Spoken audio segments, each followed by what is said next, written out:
Halo semuanya, Assalamualaikum warahmatullahi wabarakatuh. Oke, pada kesempatan ini saya akan memberikan tutorial bagaimana melakukan uji Anarek 2 prediktor dengan SPSS dengan data berikut ini. Oke, di sini kita diminta untuk menguji apakah religiositas dan coping mampu memprediksi distress psikologis. Oke, saya hapus dulu. Oke, kita klik Analyze, kemudian pilih Regression, Linear. Kemudian kita masukkan distress ke dependent, religiositas dan coping masukkan ke independent. Kemudian di statistik kita aktifasi confidence interval, descriptive, part and partial correlation. Nah, di sini ada satu langkah yang berbeda dengan tahapan Anarek 1 prediktor, di mana kita di sini mencari tahu korelasi parsial antar variabelnya berapa.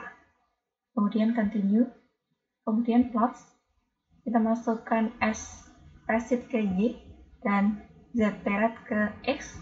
Di sini nanti untuk menghitung residualnya.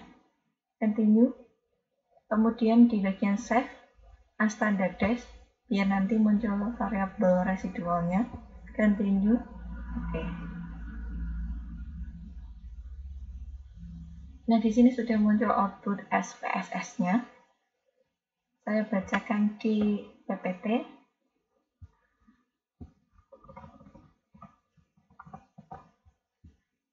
Yang pertama kita baca adalah tabel korelasinya. Nah, secara kasat mata, di sini korelasi antara coping dan distress ini lebih besar daripada religiositas. Ya, berdasarkan tabel tersebut, korelasi antara religiositas dengan distress sebesar 0,513 dan signifikansinya 0,018 sehingga P kurang dari 0,05 hingga dapat disimpulkan bahwa religiositas berkorelasi secara negatif dengan distress psikologis. Kemudian, korelasi antara coping dan distress sebesar 0,693 dengan signifikansi 0,001, yaitu P-nya kurang dari 0,05. Jadi ada hubungan negatif antara coping dan distress psikologis. Oke. Selanjutnya, di sini kita membaca korelasi bersama, yaitu R besar. Kalau tadi korelasi sendiri-sendiri, di sini korelasi bersama antara X1 dan X2 ke Y itu berapa?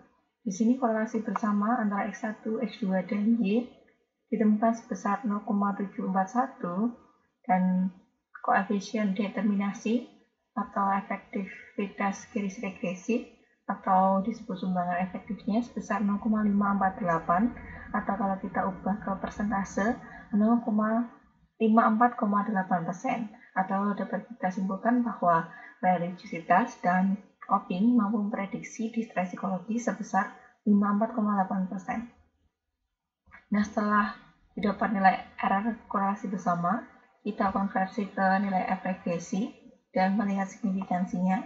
Di sini F regresi sebesar 8,504 dengan signifikansinya 0,04. Di sini jadi karena 0,004 atau P kurang dari 0,05, jadi dapat kita simpulkan bahwa kedua prediktor mampu memprediksi distress psikologis.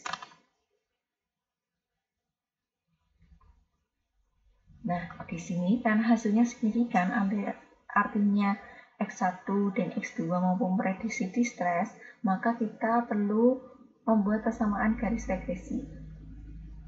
Nah, kalau semisal uji F-nya nggak signifikan, bagaimana? Maka kita tidak perlu membuat persamaan garis regresi. Oke, untuk membuat persamaan garis regresi, rumusnya Y sama dengan B1X1 plus B2X2 plus konstanta, dan yang dibaca di bagian unstandardized coefficient.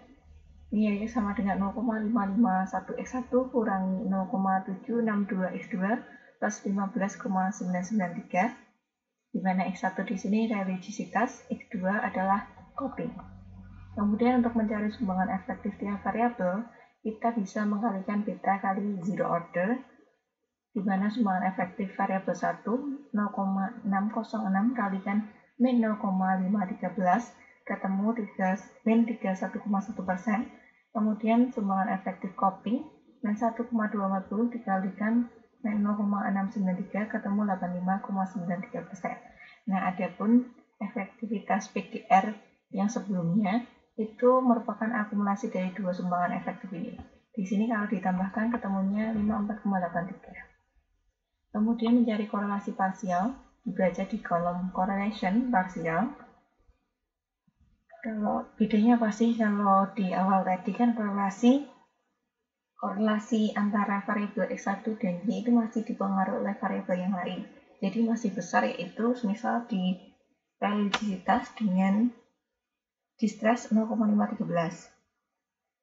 Nah, namun kan masih dipengaruhi variabel lain, sehingga akan lebih tepat jika kita membaca korelasi parsialnya. Di sini, korelasi religiositas dan distress dengan mengendalikan coping sebesar 0,362. Jadi biasanya korelasi parsial ini memang lebih rendah daripada korelasi biasa tadi, karena kita belum mengendalikan variabel yang lain, dan signifikansinya kita baca di sini 0,168. Nah, di sini kan signifikansinya 0,168, berarti lebih besar daripada taraf kepercayaan 0,05. Jadi, tidak ada korelasi parsial antara X1 dan Y. Nah, korelasi parsial yang kedua, X2 dan Y, atau coping dan distress, ditemukan 0,622 dengan signifikansinya 0,010. Di sini 0,010 lebih kurang dari taraf signifikansi 0,05, sehingga ada korelasi parsial antara X2 dan Y. Nah, kemudian bagaimana kalau yang korelasi parsialnya signifikan hanya satu prediktor? Maka untuk persamaan garis regresi atau penerapan di lapangannya nanti, kita hanya perlu menggunakan satu prediktor saja, yaitu coping yang berkorelasi signifikan secara parsial. Oke, kemudian uji normalitas dalam regresi tidak dilakukan per variabel namun residu. Jadi kita buka SPSS-nya tadi yang sudah ada variabel residu. Kita klik Analyze, Descriptive Statistic, Export, masukkan unstandard dash residual ke dependent list, plots, normality plot with test. Oke. Nah, nanti muncul Kolmogorov-Smirnov dan Shapiro-Wilk. Kita hanya perlu membaca salah satunya saja.